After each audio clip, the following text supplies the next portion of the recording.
করোনার থেকে এই আপনার ভুঁড়ি যেভাবে বাড়ছে এ তো আপনি যে কোনো দিন ব্লক করে যাবেন মনে হচ্ছে। না তো আমার সুগার আছে না প্রেসার আছে, নিশ্চয়ই কিছু কোনো লিভারের প্রবলেম আছে। কিচ্ছু নেই। ডেফিনেটলি কিছু তো আছে। এত বড় মধ্যপ্রদেশ কি করে হলো? একটাও মেডিসিন খাই না এখন পর্যন্ত, এটা রেকর্ড। রেকর্ড ঠিক আছে। হাঁটাহাঁটি করেন? হাঁটাহাঁটি করি, রোজ ব্যায়াম করি 1.5 ঘন্টা, কিন্তু খাওয়ার দিকে প্রচুর মানে পকোড়ি, তেলের ভাজা এসব খেতে প্রায় বেশি খাই। বেশি খান? হ্যাঁ, না সকালে যেমন পকোড়ি খাবোই খাবো ম্যাডাম। সকালে পকোড়ি কেন? পকোড়ি খাবেন কেন? আর সকালে ওই অভ্যাস হয়ে আছে ছোটর থেকে।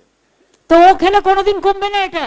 কিন্তু ডেইলি 1.5 ঘন্টা ব্যায়াম করি ম্যাডাম সকালে। কি কি ব্যায়াম করেন একটু দেখান তো আমায়। হ্যাঁ, কি ব্যায়াম করেন? বিলোম বিলোম। ও আপনি তো ওয়ে দেখাচ্ছেন না, প্রাণায়াম দেখাচ্ছেন। প্রাণায়ামে তো আপনার ভুঁড়ি কমবে না, তার সঙ্গে এগুলো নয়, অন্যান্যগুলো নয়। ওতে ওয়েট কমে না। প্রাণায়াম কি কি করেন?